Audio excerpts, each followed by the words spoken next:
اللہ کو یاد کرو, اللہ کا ذکر کرو, اسی سے دل کو اطمینان نصیب ہوگا. تو یہ اب دیکھیے صبر کی آیت ہے نا, اسٹارٹنگ ہو رہی ہے فصبر, آپ صبر کیجئے, پھر آگے صلاح یا اللہ کے ذکر کی بات ہو رہی ہے.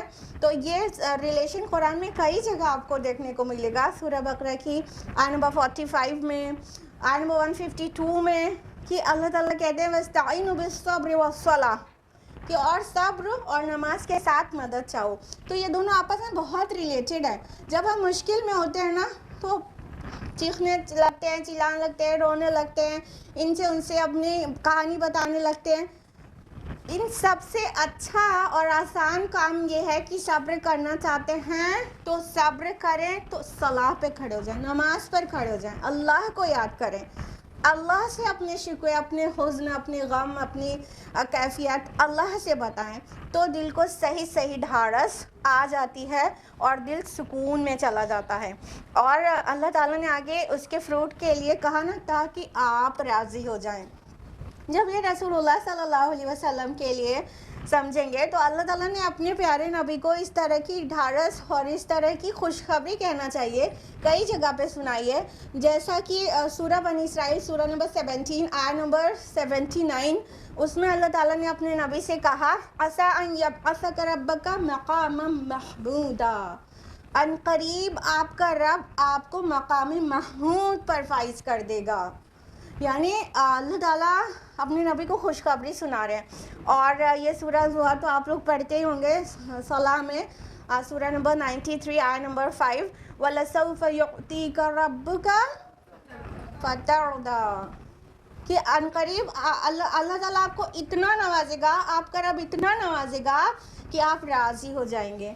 دیکھیے وہی انداز یہاں پر ہے, لَعَلَّكَ تَرْضَىٰ, تاکہ آپ راضی ہو جائیں. اور وہ جو سورہ ضحیٰ میں آیت نمبر 4 ہے, یعنی ابھی جو 5 ہم نے کوٹ کی اس سے پہلے 4 ہے نا, تو وہ کیا ہے, وَلَلْآخِرَةُ خَيْرٌ لَكَ مِنَ الْأُولَىٰ, بے شک انجام وہ ابتدا سے بہتر ہوگا, جہاں سے آپ نے بگن کیا ہے اس سے بہتر انجام ہوگا, یا تو دنیا سے بہتر آخرت ہوگی, اور آپ راضی ہو جائیں گے. اللہ تعالیٰ آپ کو اتنا نوازے گا, اتنا عطا کرے گا کہ آپ راضی ہو جائیں گے. سبحان اللہ. تو یہ نبی صلی اللہ علیہ وسلم کے لیے خاص نہیں ہے. مقام محمود تو ممکن ہے ہمارے پیارے نبی کو مل جائے اور وہ ان کے لیے ہی خاص ہے. عام مومنین مقام محمود تو نہیں حاصل کر سکتے, لیکن صلاح کے وہ بینیفٹس کہ اگر ہم نماز پہ کھڑے ہوں اور اللہ کا ذکر کریں تو دل راضی ہو جاتا ہے دنیا میں بھی, اور اس کا جو ثمرات دیکھیں گے آخرت میں تو وہاں بھی انسان راضی ہو جائے گا. یہ سب کے لیے ہے. کوئی بھی ہو مشکل ٹائم پر اللہ کی طرف رجوع کرے گا اور نمازوں پہ کھڑے ہو جائے گا اور اللہ کا دل کی گہرائی سے ذکر کرے گا تو اس کا دل مطمئن اور راضی ہو جائے گا. لَعَلَّكَ تَرْضَىٰ, تاکہ آپ راضی ہو جائیں. صلاح پڑھیں گے تو آپ خود راضی ہو جائیں گے, نہ کہ اللہ تعالیٰ کو کچھ ملتا ہے اور اللہ تعالیٰ کا کی مملکت میں اس کی شان میں کوئی اضافہ ہو جاتا ہے, معاذ اللہ. آیت نمبر 131 ہے, وَلَا تَمُدَّنَّ عَيْنَيْكَ إِلَىٰ مَا مَتَّعْنَا بِهِ أَزْوَاجًا مِّنْهُمْ, اور آپ کی نگاہیں نہ اٹھیں ان چیزوں کی طرف جو ہم نے ان میں سے کئی لوگوں کو دی ہوئی ہیں. زہرۃ الحیات الدنیا لنفتنہم فیہ, یہ چمک دمک دنیاوی زندگی کی ہے تاکہ ہم اس میں آزمائیں ان کو. ورزق ربک خیر وابقا, اور آپ کے رب کا عطا کردہ رزق بہت بہتر اور بہت باقی رہنے والا ہے. اب اللہ تعالیٰ اپنے پیارے نبی صلی اللہ علیہ وسلم سے ایڈریس کر کے کہہ رہے ہیں, ادروائز ہم سب کو اس بات پہ غور کرنا چاہیے کہ آپ کی نگاہیں ان کی طرف نہ گھومیں جن کو ہم نے دنیا میں بہت کچھ دے رکھا ہے. یوزولی کیا ہوتا ہے نا کہ انسان کئی بار جب حق پہ چلتا ہے تو مصائب اور پریشانیاں اور تنگی اور ٹائٹنس اس کے پاس آ جاتی ہے اور وہ ایک عجیب قسم کی مطلب اسٹرگل میں ہوتا ہے. تو اور پھر دیکھتے ہیں 10 طرف کی وہ بہت سارے لوگ ہیں جو گناہ کر رہے ہیں, نہیں مان رہے, اور وہ پھل پھول رہے ہیں, ان کے بڑے بڑے بنگلو ہیں, بڑی بڑی گاڑیاں ہیں نئے نئے ماڈلس کی, اور خوب عیش و عشرت کی چیزیں ہیں, پورے ملک میں پوری دنیا میں گھومتے پھر رہے ہیں. تو انسان کبھی کبھی سمجھنے لگتا ہے کہ مطلب وہ اتنی نافرمان ہے پھر بھی وہ پھل پھول رہے ہیں, تو مطلب کیا اللہ تعالیٰ ان سے راضی ہے؟ یا کبھی کوئی بتانے لگتا ہے کہ دیکھو اگر اللہ ناراض ہوتا ان سے تو پھر ان کو اتنا عطا کیوں کیا ہوتا؟ تو بات یہ ہے ہی نہیں کہ دنیا میں کسی کو اللہ عطا کر دے تو اس کا مطلب ہوتا ہے اللہ اس سے راضی ہے. یہ حقیقت کو یہاں پر کھول کے رکھ دیا گیا ہے, نہ صرف یہاں پر اور بھی کئی آیات ہیں قرآن مجید میں جو سملر نیچر کی ہیں. یہاں پر اللہ تعالیٰ کیا کہہ رہے ہیں کہ آپ کی نگاہیں ان کی طرف نہ اٹھیں, ان کی طرف نہ پھریں. کبھی کبھی بہت شاندار سا گھر رہتا ہے, ہم لوگ ایسے گزر رہے ہوتے ہیں, ایسے دیکھتے ہیں, آگ ایسے نچاتے ہوئے دیکھ لیتے ہیں, مطلب کہیں نہ کہیں اگر وہ چہرہ نہ ڈھکے ہوتے تو رال ٹپک جاتا. ہاں, تو یا کبھی کوئی گاڑی ایک دم لیٹسٹ ماڈل کی ایک دم چمچماتی ہوئی بغل سے گزر جاتی ہے تو انسان سوچتا ہے کہ میرے پاس نہیں ہے. نہیں, اب آپ جان لیجئے کہ اللہ تعالیٰ یہ چیزیں کیوں دیتا ہے. اللہ تعالیٰ کہہ رہے ہیں یہ دنیا کی زینت ہے, دنیا کی چمک دمک ہے, اور ہم دیتے ہیں ان کو آزمانے کے لیے. ورڈ یوز ہوا ہے لِنَفْتِنَهُمْ, تاکہ ہم انہیں آزمائیں, یا یوں بھی کہہ سکتے ہیں کہ تاکہ ہم انہیں فتنے میں ڈال دیں. ٹھیک ہے, فتنہ معنی آزمائش بھی ہوتی ہے اور فتنہ معنی فساد بھی ہوتا ہے.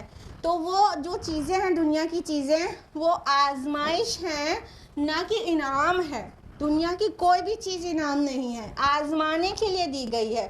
اللہ تعالیٰ دے کر بھی آزماتا ہے اور اللہ تعالیٰ لے کر بھی آزماتا ہے.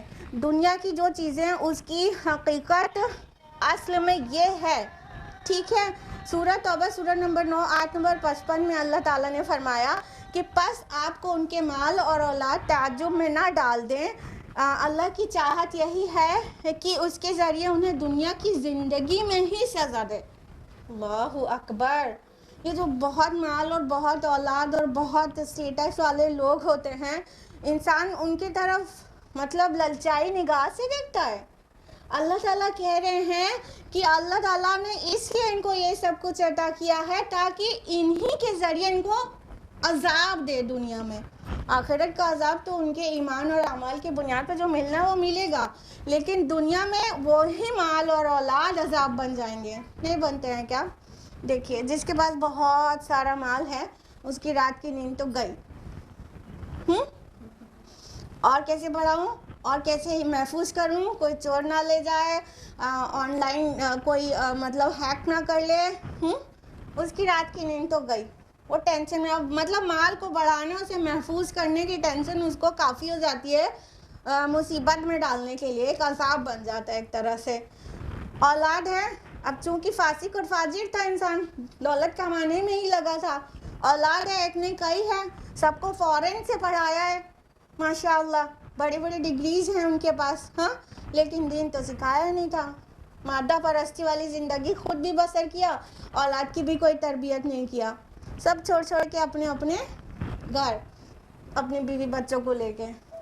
مطلب وہ ان کا ہونا ان کے لیے مطلب فائدے کا تو کچھ بھی نہیں ہے.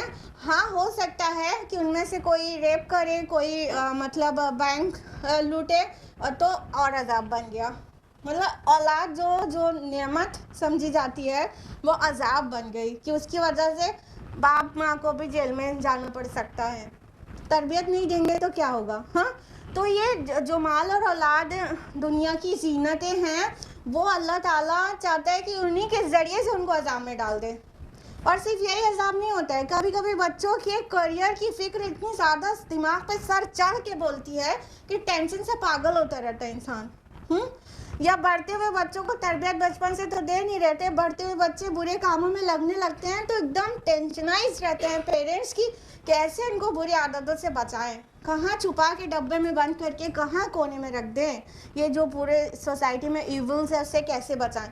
ٹھیک, وہی تربیت اندر ڈال دیا ہوتا تو وہ جاتا وہ گندی دنیا میں بھی تو بھی وہ پروٹیکٹڈ رہتا, امیونٹی ہوتی اس کے اندر. وہ تو کیا نہیں تھا, تو کیا ہے اب وہ جتنی بار باہر نکل رہا ہے سوسائٹی میں جا رہا ہے تو پیرنٹس کو ایک دم ڈر لگا ہوا ہے کہ ہمارا بچہ برباد نہ ہو جائے، کہیں مطلب کچھ جنسی بے راہ روی میں نہ لگ جائے، یا کوئی ڈرگ ایڈکشن میں نہ لگ جائے، یا کچھ لگنے بھی لگتے ہیں اور کچھ لگ بھی جاتے ہیں اور کتنی ٹینشن ہوتی ہے. ہو گیا نا عذاب دنیا کا. سورہ مومنون سورہ نمبر 23 آیت نمبر 55-56 میں فرمایا کیا یہ لوگ یہ سمجھ بیٹھے ہیں جن کو ہم نے دنیا میں مال اور اولاد دی ہے کہ ہم ان کو ترقی دے رہے ہیں؟ نہیں نہیں، ہم ان کے لیے بھلائیوں میں جلدی نہیں کر رہے ہیں، یہ سمجھتے نہیں ہیں. مطلب ان دنیا میں جو آتا کیا ہے سمجھ رہے ہیں کہ ہم ان سے خیر میں جلدی کر رہے ہیں، نہیں یہ سمجھتے نہیں ہیں. یعنی یہ تو رسی ڈھیلی کیے جانا ہے، یہ سمجھ نہیں رہے ہیں یہ جو کچھ عطا کیا ہے وہ کس لیے دیا ہے. تو حاصل کلام یہ کہ دنیا کی جو بھی زیب و زینت ہے، دنیا میں جو کچھ بھی انسان کو چمک دمک اور زینت، یہاں پہ زینت ورڈ آیا ہی ہے، ٹھیک ہے، کہ زہرت الحیات دنیا، زہرا ورڈ آیا ہے. زہرا مینس چمک ہوتی ہے، زہرا مینس زینت ہوتی ہے، سجاوٹ اور چمک اور شائننگ ہوتی ہے، ٹھیک ہے. تو یہ جو چمک دمک ہے یہ کیا ہے؟ اس لیے لنفتنہم فیہ، تاکہ ہم اس کے ذریعے سے ان کو آزمائیں. اور آزمائش میں فیل ہونا مطلب فتنے میں پڑ جانا. تو آزمائش میں پاس ہو گیا تو ٹھیک ہے، فیل ہوا تو فتنہ ہی ہے آزمائش، ٹھیک. تو اللہ تعالیٰ فرما رہے ہیں کہ ہم ان کو آزمانے کے لیے دیتے ہیں. اور سورہ کہف سورہ نمبر 18 آیت نمبر 7 میں فرمایا کہ ہم نے تو جو کچھ زمین میں ہے اس کا بناؤ سگار بنایا ہے تاکہ ہم ان کو آزمائیں کہ کون ان میں نیک عمل کرتا ہے، ٹھیک ہے. تو یہ جو کچھ بھی ہے دنیا کی زیب و زینت، شان و شوکت، چکا چوند، glamour of the world, it's nothing but the trial, کہ آزمائش کے لیے دیا گیا ہے، نہ کہ اللہ کی رضا کا سمبل ہے. انفیکٹ آپ ہمیشہ ہی دیکھیں گی کہ نیک لوگ تنگ دستی سے گزارا کر رہے ہوتے ہیں، مشکل میں جی رہے ہوتے ہیں، اور گناہگار لوگ اتنے پھل پھول رہے ہوتے ہیں. وہ سب ان کے لیے آزمائش ہے. اور جو تھوڑے میں حلال رزق میں قناعت کرتے ہیں وہی سب سے زیادہ وائز پیپل ہیں، یو نو. آگے اللہ تعالیٰ نے کیا فرمایا؟ وَرِزْقُ رَبِّكَ خَيْرٌ وَأَبْقَىٰ، اور آپ کا کہ رب کا جو عطا کردہ رزق ہے وہ بہتر بھی ہے اور باقی رہنے والا بھی ہے. اب یہ تو کئی طرح کا رزق ہو گیا. دیکھیں رزق میں صرف کھانا پینا نہیں ہوتا. کیا کیا ہوتا ہے رزق میں؟ چلیے سب لوگ ایک ایک بتائیے، رزق میں کیا کیا چیز آئے گا، جلدی بتائیے. ٹھیک ہے، ہاں یہ سبھی چیز آئے گا، کھانا پینا اور علم اور انٹلیکٹ اور جو کچھ بھی واٹ ایور اللہ ہیز پرووائڈیڈ اس از رزق. اس کو پروویژن کہتے ہیں نا. تو جو کچھ بھی پرووائڈ کیا اللہ تعالیٰ نے وہ سبھی رزق ہے، ٹھیک ہے. خالی کھانا پینا رزق نہیں ہے، وہ ساری چیزیں رزق ہے. علم بھی رزق ہے اور انٹلیکٹ اور ہمارا جو ذہن ہے وہ بھی رزق ہے، سب کچھ، ٹھیک. تو اللہ تعالیٰ فرما رہے ہیں کہ جو آپ کے رب کی طرف سے دیا ہوا رزق ہے وہی بہتر ہے. یعنی انسان نے جو حلال سے کمایا ہے، جو لمیٹڈ ریسورسز میں وہ زندگی گزار رہا ہے وہی اس کے لیے بہتر ہے اور وہ باقی رہنے والا ہے. یعنی حلال کے ذریعے زندگی انسان گزارے گا تو کیا ہوگا کہ آخرت میں اس کا مطلب وہ حلال روزی کی جو اس نے سرچ کیا ہوگا وہ بھی عبادت پہ اس کے کاؤنٹ ہوئی ہوگی، ٹھیک ہے. اور جو حرام سے کمائے گا اور تو وہ آخرت میں وہ باقی نہیں رہے گا بلکہ وہ پنشمنٹ بن جائے گا، ٹھیک. اب یہاں پہ رزق جو آپ کے رب نے دیا ہے اس کو اگر سورہ فاتحہ مانے تو دیکھیے سورہ حجر سورہ نمبر 15 آیت نمبر 87 ہے نا کہ وَلَقَدْ آتَيْنَاكَ سَبْعًا مِّنَ الْمَثَانِي وَالْقُرْآنَ الْعَظِيمَ، ہم نے تو آپ کو سبع مثانی اور قرآن عظیم عطا کیا ہے. ہاں اس سے بڑھ کر کچھ ہے؟ سورہ فاتحہ کی جو فضائل ہیں اس سے پتہ چلتا ہے کہ ایسی سورہ کسی بھی نبی کی کسی بھی کتاب میں نہیں دی گئی ہے. خالی سورہ فاتحہ ہی جس کو مل جائے وہ مالا مال ہو جائے. اور پھر پورا قرآن سبحان اللہ. جس کے پاس قرآن ہو اس کے بعد بھی وہ فقیر ہو سکتا ہے, اس کے بعد بھی وہ محروم ہو سکتا ہے. جس کے پاس قرآن ہو اس کو اگر اس نے اپنے آپ کو کبھی بھی محروم محسوس کیا تو ایک طرح سے قرآن کی توہین کی. جس کے پاس قرآن ہے وہ بہتر ہے اس سے اور بہت باقی رہنے والا. دیکھیے خیر و ابقا یہاں پر ہے نا, آخرت کے لیے بھی یہ ورڈ آتا ہے والآخرۃ خیر و ابقا سورۃ الاعلیٰ میں. اور ہم لوگ نے پچھلے ہفتے بھی پڑھا تھا نا عذاب کے لیے والعذاب الآخرۃ اشد و ابقا 127. ٹھیک ہے, تو یہاں آخرت کے لیے بھی خیر اور باقی رہنے والی بات آ رہی ہے. اور یہاں رزق کریم کے لیے ایسا رزق جو پاک ہو اس رزق کے لیے بھی آ رہی ہے, کیونکہ وہ یقیناً باقی رہنے والا ہے. اس سے انسان نے اتنے نیکیاں کما لی ہوں گی کہ وہ آخرت میں اسے ملیں گی, وہ باقی رہ گیا. ٹھیک, اور جو حرام طریقے سے کما کر پھولتے پھلتے چلے جاتے ہیں, بڑھتے چلے جاتے ہیں, گروتھ ان کی ہوتی رہتی ہے اور وہ بہت ترقی پہ ترقی کرتے جاتے ہیں. ان کے گاڑیوں کے ماڈلز ایک سے ایک بڑھتی چلے جاتے ہیں ان کے گیراج میں. وہ نہ ہی خیر ہے اور نہ ہی باقی رہنے والی ہے. باقی تو سب جانتے ہیں کہ نہیں رہے گی کوئی چیز, یا تو وہی ڈسٹروائے ہو جائے گی زندگی میں رہتے رہتے, یا تو وہ تھوڑے دن اور بچی بھی رہے گی لیکن انسانی اسے چھوڑ کے چلا جائے گا. وہ باقی رہنے والی تو ہے ہی نہیں. دنیا کی ہر چیز فانی ہے, خیر بھی نہیں ہے. حرام طریقے سے جو بھی کمایا گیا وہ اتنا بڑی مصیبت بن جائے گا, جی کا جنجال بن جائے گا آخرت میں کہ وہ جہنم کا عذاب اس کی وجہ سے ہوگا. تو کہاں سے خیر ہوا. تو جو تنگی ہے اس کے بعد اللہ کی رضا ہے تو ابدی بادشاہی ملنے والی ہے جنت کی, جو کبھی ختم نہیں ہوگی. خیرون و ابقا, وہ بہتر اور باقی رہنے والی ہے. انسان کا ذہن اتنا کند ہو گیا ہے قرآن سے دور ہونے کی وجہ سے کہ انسان سمجھ ہی نہیں پا رہا ہے اصل زندگی کیا ہے اور مقصد زندگی کیا ہے, کس لیے دنیا میں آیا. مقصد کو بھول گئے, سوچنے لگے یہی ہمارا ڈیسٹینیشن ہے, جبکہ ہرگز ڈیسٹینیشن نہیں تھا. یہ دنیا تو صرف مسافر کی طرح سفر کی جگہ ہے, اسٹیشن ہے, یہاں سے گزر جانا ہے. اللہ کے نبی صلی اللہ علیہ وسلم کی حدیث ہے صحیح بخاری کی کہ دنیا میں اس طرح سے رہو جیسے کہ کوئی غریب الوطن یا مسافر رہتا ہے. مطلب مسافر بھی ایسا نہیں کہ آپ علاوہ سے حیدرآباد گئے اور وہاں جا کے 10 دن رہے, نہیں. جس طرح ٹرین میں سفر کرتا ہوا مسافر ہوتا ہے, جو پلین میں سفر کر رہے ہیں ویسا مسافر. مسافر کیا کرتا ہے کہ مطلب مان لیجیے آپ ٹرین میں ہیں, اے سی کوچ میں ہیں, تو آپ اپنا سوٹ کیس کھولتے ہیں, اس میں سے وال ہینگنگ نکال کے وال پہ ٹانگتے ہیں ٹھوک کے کیل, ہاں, پھر اس میں گھڑی لگاتے ہیں, اور پھر آپ پورا کمرہ سجا لیتے, کرٹن لگاتے ہیں اور مرر لگاتے ہیں. کرتے ہیں کیا سفر میں یہ سب؟ ہاں کرتے ہیں کیا؟ آپ لوگ تھوڑا کنفیوزڈ ہے لگ رہا ہے, کچھ لوگ کرتے بھی ہیں اور کچھ نہیں کرتے ہیں. کرتے ہیں. ہوٹل میں گئے تو نکالا بیگ سے پورا وہ کیل کاٹے, سب ٹھوکا لگایا. کرتے ہیں کیا؟ نہیں کرتے. کیا کرتے ہیں؟ پورا سامان سوٹ کیس میں ہم نے پیکڈ رکھتے ہیں, جو جو چیز کی ضرورت ہوتی ہے بس نکالتے ہیں اور اس کے اندر واپس وہیں رکھ دینا ہی پسند کرتے ہیں, پیکڈ.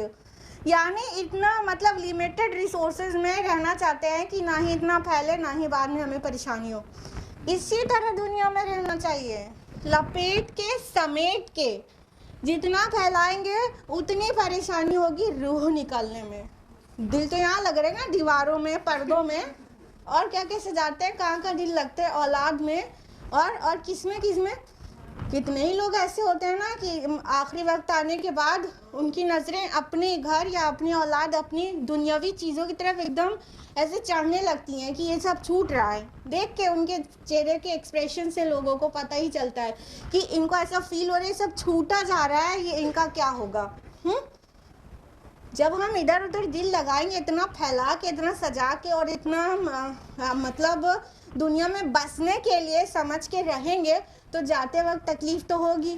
لیکن اگر مسافر کی طرح رہیں گے اور ہم کو پتہ رہے گا ہمارا ڈیسٹینیشن کیا ہے, تو ڈیفینیٹلی ہم نے وہاں کے لیے کچھ زیادہ راہ بھی رکھی ہوگی, یعنی اعمال, اور وہاں جانے کا جب وقت آئے گا تو انسان خوشی خوشی چاہے گا کہ ہاں ہمیں لے چلو، ہم اپنے منزل کو پہنچیں، ہم اپنے رب کو سجدہ کریں۔ تو مسافر کی طرح رہنا ہی بہتر ہے۔ ابو ذر غفاری رضی اللہ عنہ مطلب اتنا زیادہ ان کا تقوی کا یہ لیول تھا کہ کوئی بھی گھر کے استعمال کی چیزیں بھی وہ رکھنے نہیں دیتے تھے بیوی کو۔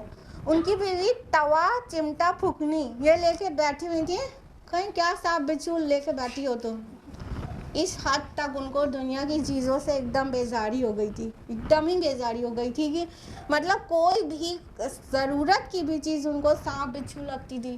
ان کا کیا تھا، جو چیزیں سب اللہ کی راہ میں خیرات کر دو، جو چیزیں سب اللہ کی راہ میں خیرات کر دو، وہاں جمع ہو جائے، وہاں عائشتے رہیں گے۔ ہاں سوئس بینک میں اپنا اکاؤنٹ ہوگا اور دیش سے نکلنے کو بول دیا جائے گا تو انسان تو بڑے آرام سے نکل جائے گا نا، تو اپنا تو سوئس بینک میں اکاؤنٹ ہے تو وہاں جمع کرو، جیسے مسیح علیہ السلام کہتے ہیں اپنے مال یہاں نہ جمع کرو، یہاں تو کیڑا بھی کھا جاتا ہے اور چور بھی اٹھا لے جاتا ہے، وہاں جمع کرو آسمان پر، وہاں پہ محفوظ ہو جائے گا اور جب جائیں گے تو مل جائے گا۔ تو دنیا میں اتنا زیادہ نہ ہی دل لگائیں، مسافر کی طرح رہیں، اور جس کو اللہ نے عطا کیا ہے رال ٹپکانا تو ہرگز چھوڑ دیں۔ ہاں یہ تو نا کتے لوگ کرتے ہیں رال ٹپکانا نا، کسی کے زیب و زینت اگر کانسیپٹ بالکل کلیئر ہے تو ایسے زینت والی چیز کی طرف نظر ایسے گھوم کے بھی نہیں جائے گی، ایسے دیکھا بس اتنا سا جنت میں تو کیا کہ اللہ تعالیٰ نے رکھا ہے، میری نظر تو وہاں لگی ہے، ایسا فیل ہوگا۔ تو کسی کی بھی عالیشان بلڈنگ یا ان کی لگژریز کو دیکھ کر بس یہ سوچے بس اتنا سا یہ تو مزیدار نہیں ہے، اللہ تعالیٰ نے جنت میں جو نعمتیں رکھی ہیں اس کا تو ہم تصور بھی نہیں کر سکتے، تو ہمیں وہاں کیا ٹارگیٹ بنانا ہے، ایسے سوچیں اس انداز میں، اور دنیا سے اپنا دامن اسی طرح بچا کر رکھیں۔ بچا کر رکھنے کا مطلب ظاہر ہے یہ نہیں کہ پہاڑ پر چلے جائیں اور گھر اور دیواریں سب چھوڑ دیں۔ آیت نمبر 132 وَأْمُرْ أَهْلَكَ بِالصَّلَاةِ وَاصْطَبِرْ عَلَيْهَا، اور اپنے گھر والوں کو بھی نماز کا حکم دیجیے اور خود بھی اس پر جمے رہیے۔ لَا نَسْأَلُكَ رِزْقًا نَحْنُ نَرْزُقُكَ، ہم آپ سے کوئی رزق نہیں مانگتے بلکہ ہم خود آپ کو رزق دیتے ہیں۔ وَالْعَاقِبَةُ لِلتَّقْوَىٰ، اور عاقبت انہی کے لیے بہتر ہے جو پرہیزگاری کی روش اختیار کریں۔ اب اللہ تعالیٰ نے کیا فرمایا کہ اپنے گھر والوں کو صلاح کا حکم دیجیے اور خود بھی اس پر جمے رہیے، پختگی سے اس کے اوپر آپ پریکٹس میں لگے رہیے۔ دیکھیے اہل کا اب اور جو آیا ہے، اہل خانہ کو بھی کہتے ہیں، گھر والوں کو بھی، اور یہ رسول اللہ صلی اللہ علیہ وسلم کے اہل خانہ کے لیے بھی ہوا، یعنی اہل بیت کے لیے، اور مومنین کے لیے بھی ہوا، کیونکہ یوزولی انبیاء علیہ السلام مطلب پورے اپنی جماعت کو، پورے مسلمانوں کی جماعت کو ہی اپنا اہل کہتے تھے، ٹھیک ہے، تو یہ دونوں ہی معنی میں ہوا، لیکن اسپیسیفک تو اپنے گھر والوں کے لیے ہوا۔ اہل کا، اپنے گھر والوں کو صلاح کا حکم دیجیے۔ ہم نے کچھ ایسے روشن خیال انورٹڈ کامرس، ایسے روشن خیال لوگ بھی دیکھے ہیں جو کہتے ہیں کہ نماز کے لیے کیوں ٹوکتے ہیں کوئی، ہاں یہ تو اپنا اپنا فیل ہے، اپنا اپنا ہے، بچوں کو بھی ٹوکنے کی ضرورت نہیں ہے، جب بڑے ہوں گے سمجھ آ جائے گا ان کو پڑھنا چاہیے، وہ پڑھیں گے، ٹوکنے کی کیا ضرورت ہے۔ دس از ایبسلیوٹلی رانگ۔ قرآن کہہ رہا ہے، اللہ تعالیٰ کہہ رہے ہیں اے نبی اپنے گھر والوں کو نماز کا حکم دیجیے۔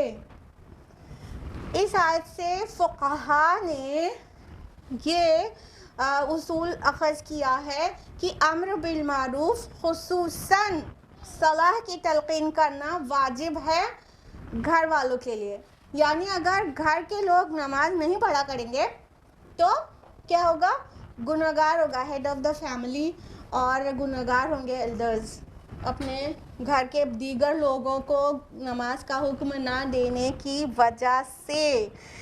دیکھیے اللہ تعالیٰ نے کہا کہ آپ خود بھی نماز پہ قائم رہیے اور اپنے گھر والوں کو بھی حکم دیجیے۔ یہ صرف نبی صلی اللہ علیہ وسلم کے لیے نہیں ہے، یہ ہم سب کے لیے ہے کہ اپنے گھر والوں کو اگر خدا نخواستہ وہ نماز سے غافل ہیں تو ان کو حکم دیں صلاح پڑھنے کا۔ لیکن ہمارا رویہ کیا ہے؟ اگر بچوں کا ایگزامس ہے تو پڑھ رہا ہے، کوئی اگر کہے کہ ارے بچے کو بولو نماز پڑھ، ارے اس کا ایگزام ہے جانے دیجیے نا، ارے آرڈر دیجیے نماز کا، ایگزام سے زیادہ بڑے ایگزام میں وہ دنیا میں ہے، آخرت میں اس کا رزلٹ بہت نیگیٹو آ سکتا ہے. ہاں ابھی دنیا کے رزلٹ کی تو آپ اتنا کنسرنڈ ہیں کہ آپ 10 منٹ کے لیے اس کی اسٹڈیز کو ڈسکنٹینیو نہیں کرنا چاہتے، اور اسی بچے جس کی محبت اور جس کی کریئر کی فکر میں آپ ایسا کریں، وہ آخرت میں اگر جہنم کا ایندھن بن جائے تو کیسے دیکھا جائے گا؟ ایک ماں سے کیسے دیکھا جائے گا؟ تو نماز کا حکم دینا چاہیے بچوں کو، گھر والوں کو. بیوی ہے اور شوہر نہیں پڑھ رہا تو شوہر کو، شوہر کے بڑے نیک ہوتے ہیں کبھی، اور بیوی ان کے یہاں کی بالکل ہی عجیب ہوتی ہے، بعض اوقات ایسا ہوتا ہے نہیں پڑھ رہی، ان کو حکم دینا چاہیے نہیں، you have to pray, there is no any option, you have to pray at least 5 times a day. نہ پڑھے تہجد اور صلاۃ الضحیٰ 7 وقت نہیں پڑھ رہے تو 5 وقت تو پڑھنا ہی پڑھنا ہے، کوئی گنجائش نہیں، نہ صرف پڑھنا ہے بلکہ حکم دینا ہے گھر والوں کو صلاح کا. اور بچوں کو خصوصاً زیادہ رحم نہ آیا کرے غلط طریقے کا، یہ غلطی طریقے کا رحم ہے. جہنم میں جلنے دینے کے لیے آپ کا دل تیار ہے، اور ہلکا سا بخار ہے تو فجر میں اٹھاتے آپ کو رحم آ رہا ہے. یہ کیسی سوچ ہے؟ یہ کیسی محبت اور کیسی کامیابی کا تصور ہے؟ جو بھی محبت اور کامیابی کا تصور ہے بہت ناقص ہے. یعنی آپ امیڈیٹ فیوچر، نیئر فیوچر کے بارے میں تو اتنا کنسرنڈ ہے، اور تھوڑا سا فار فیوچر جو ہے اس کے لیے بالکل بے پرواہ ہے، لیکن وہ بہت بڑی پنشمنٹ میں بڑھ سکتا ہے اگر وہاں آخرت اس کی خراب ہو گئی. تو اتنے سے فیور میں آپ چاہیں کہ اب فجر میں نہ جگائے، اور بہت ہوتا ہے یہ، کوئی مطلب ایسے خالی مثال دینے کی بات نہیں ہے، ہر گھر میں یہ ہے. ہلکا سا بھی بخار ہے تو بچے کو نہیں فجر میں نہیں جگایا کہ اب اٹھے گا بچہ میرا، وضو کرے گا. رحم آنے لگتا ہے ماں کو، یہ کیسا رحم ہے؟ اتنے سے بخار پہ ترس آ رہا ہے اور جہنم کی آگ کی گرمی کے بارے میں کچھ بھی نہیں سوچ رہے ہیں. اس کو کہتے ہیں ذہن ایک دم کند ہو جانا، بات سمجھ میں نہیں آنا. تو اپنے بچوں کو بالکل آرڈر دیں نماز پڑھنے کا. اللہ کے رسول صلی اللہ علیہ وسلم کی حدیث ہے ابو داؤد کی کہ جب بچہ 7 سال کا ہو جائے تو اسے نماز پڑھنے کے لیے آرڈر دیں. جب 10 سال کا ہو جائے تو بھی نہیں پڑھے تو سختی کریں، یعنی مار بھی سکتے ہیں، ہاتھ لگا سکتے ہیں کہ نماز پڑھنا ہی پڑھنا ہے. ہم لوگ کیا کہتے ہیں؟ بچہ ہے. 7 سال کے بچے کو ساری دنیا کا فطور آتا ہے، موبائل میں جو کچھ وہ کر سکتا ہے وہ ہم اور آپ بھی نہیں کر پائیں گے، لیکن نماز پڑھنے کے لیے بچہ ہے. بڑا ہوگا تو سیکھ جائے گا نا. بچپن سے حکم دینا ہے، 7 ایئر سے 10 ایئر کے ہونے کے بعد تو بالکل سختی کرنا ہے کہ اب تو پڑھنا ہی پڑھنا ہے. اور بوائز ہیں تو ان کو مسجد میں بھیجیے، جماعت سے پڑھیں، 10 سال میں جماعت سے ہی پڑھیں، اور باؤنڈ کیجیے پڑھنا. یہ گھر کا اصول بنے، ڈسپلن بنے کہ صلاح کے بغیر تو ظہر کی صلاح کے بغیر تو لنچ ہی نہیں لگنا ہے، اور عشاء کی صلاح کے بغیر تو ڈنر ہی نہیں لگنا ہے. پہلے صلاح پڑھو، سوائے اس کے کہ بھوک زیادہ لگی ہے کھا کے بعد میں پڑھ ہی لوگے. ٹھیک ہے، لڑکیاں ہیں تو مساجد میں ہمارے یہاں فیسلٹیز نہیں ہیں، تو بوائز کو تو مسجد میں ہی بھیجیے، جماعت سے صلاح پڑھیں. اللہ تعالیٰ فرما رہے ہیں ہم آپ سے رزق نہیں مانگتے، ہم خود آپ کو رزق دیتے ہیں. یعنی آپ کو صلاح پڑھنے کا حکم دے رہے ہیں، اس سے آپ کا خود کا فائدہ ہے، ہمارا فائدہ تھوڑی ہے. اللہ تعالیٰ آپ سے تھوڑی مانگ رہا ہے، آپ صلاح کو آرڈر دے رہا ہے، آپ کے لیے خود بینیفیشیل ہے. اللہ تعالیٰ ہم سے رزق مانگتا ہے؟ نہیں مانگتا، ہم کو رزق دیتا ہے. اور ہم ہمیشہ مادی رزق کے اوپر غور کیے رہتے ہیں. یہ صلاح ہماری سول کے لیے نرشمنٹ ہے، ہماری روح کی غذا ہے. تو یہ جب صلاح پڑھیں گے، نماز قائم کریں گے تو کیا ہوگا؟ ہماری روح کو غذا ملے گی. تو اللہ تعالیٰ فرما رہے ہیں ہم آپ کو رزق دیتے ہیں، آپ سے مانگتے نہیں ہیں رزق کہ آپ ہمیں مطلب نرش کریں. نہیں، آپ کے باڈی اور سول دونوں کو نرشمنٹ کی ضرورت ہے. باڈی کے نرشمنٹ کے لیے تو ہم بہت زیادہ کنسرنڈ ہیں. نرشمنٹ چھوڑیے، ہم تو باڈی کے فگر کے لیے بھی بہت زیادہ کنسرنڈ ہیں، باڈی کے ویٹ کے لیے بھی بہت زیادہ کنسرنڈ ہیں، اسکن کے کلر کے لیے بھی ہم بہت زیادہ کنسرنڈ ہیں. ہاں،